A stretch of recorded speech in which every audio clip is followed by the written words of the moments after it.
मरकजी हुकूमत ने कौमी तराने वंदे मातरम को लेकर नई गाइडलाइंस जारी किए हैं। होम मिनिस्ट्री ने 28 जनवरी को अपने हुक्म में कहा है कि अब सरकार तकरीबात, स्कूलों या दीगर रस्मी प्रोग्राम्स में वंदे मातरम बजाया जाएगा।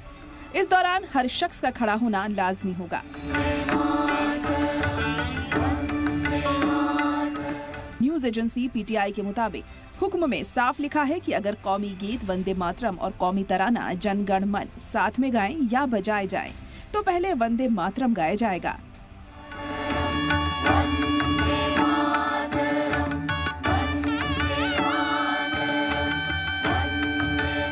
इस दौरान गाने या सुनने वाले को सावधान मुद्रा में खड़ा रहना होगा।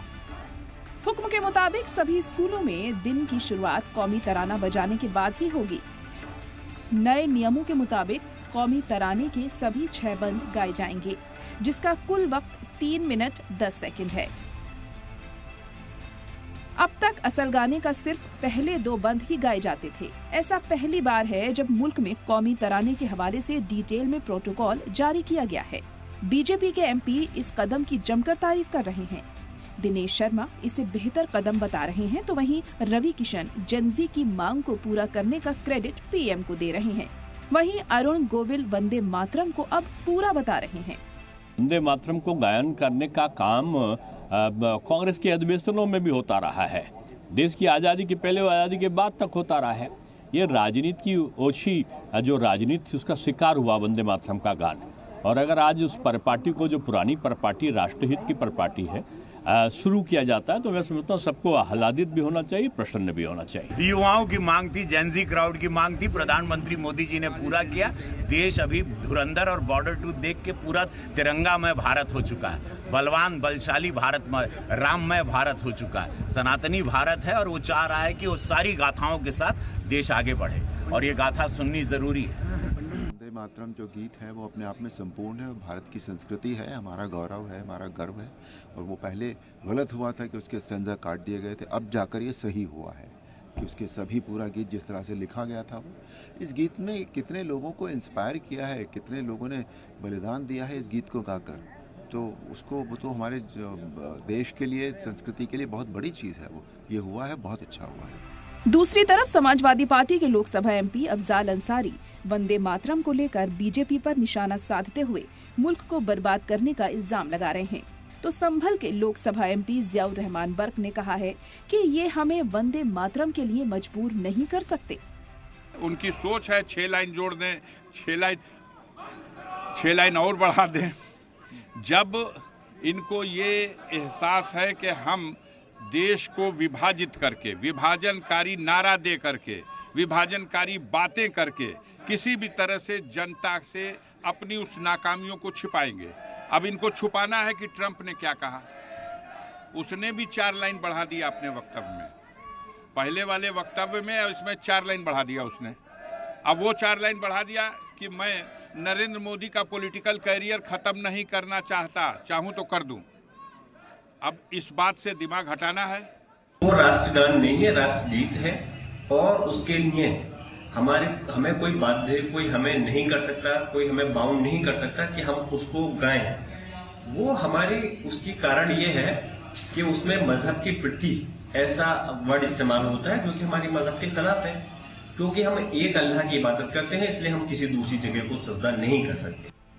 नई गाइडलाइंस के मुताबिक तिरंगा फहराने, किसी प्रोग्राम्स में प्रेसिडेंट की आमद, कौम के नाम, उनके खिताब से पहले और बाद में, गवर्नरों के आमद और स्पीचों से पहले और बाद में समेत कई रस्मी मौक़ों पर वंदे मातरम बजाना जरूरी होगा।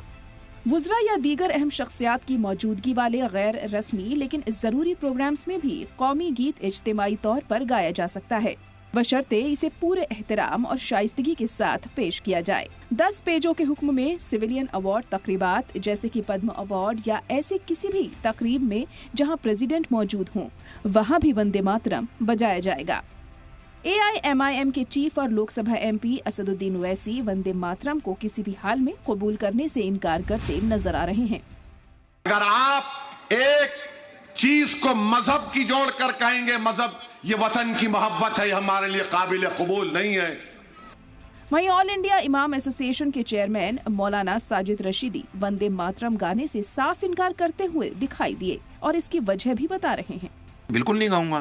क्यों नहीं गाएंगे? बिल्कुल नहीं गाऊंगा, इसलिए नहीं गाऊंगा कि ये मेरी आस्था के खिलाफ है। वंदे मातरम का मतलब ये है कि हम माँ तुझे नमन करते हैं, शीश झुकाते हैं तेरे सामने, तो हम तो अल्लाह के सामने, अल्लाह के अलावा किसी के सामने झुकाते नहीं हैं।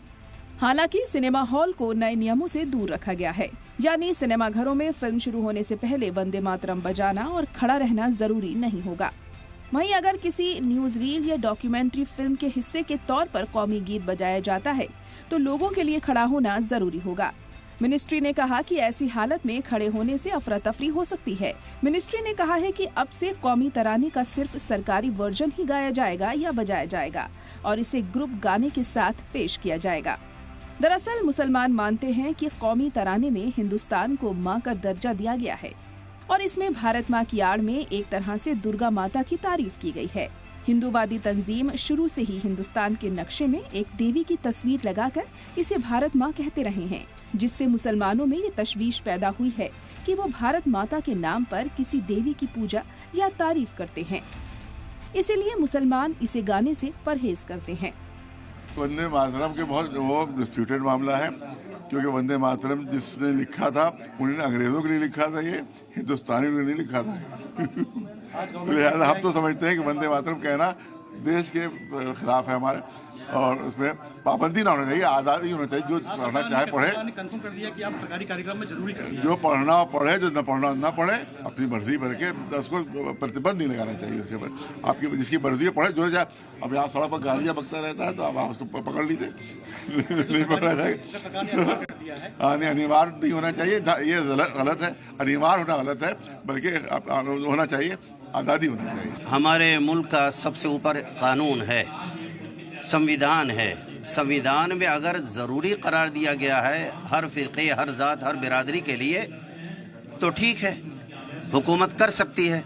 लेकिन अगर क़वानीन के एतबार से हिंदुस्तान के आइन और संविधान के मुताबिक किसी चीज़ को अगर ज़रूरी और लाजिम नहीं किया गया है तो हुकूमत का ये करना एक तरीक़े से ज़्यादती और जुल्म होगा, नाइंसाफ़ी होगी। जो चीज़ लाजिम नहीं उसको लाजिम करना ही गलत है। कानून में आज़ादी है, जो चाहे कहे, जो चाहे न कहे। किसी के धर्म के खिलाफ अगर बात हो रही है, वो नहीं कहना चाहता है, आप उसे मजबूर नहीं कर सकते हैं। बस संविधान हमें इजाज़त देता है। ये एक मुल्क है जहाँ हर धर्म को उसके हिसाब से जीने की इजाज़त दी गई है।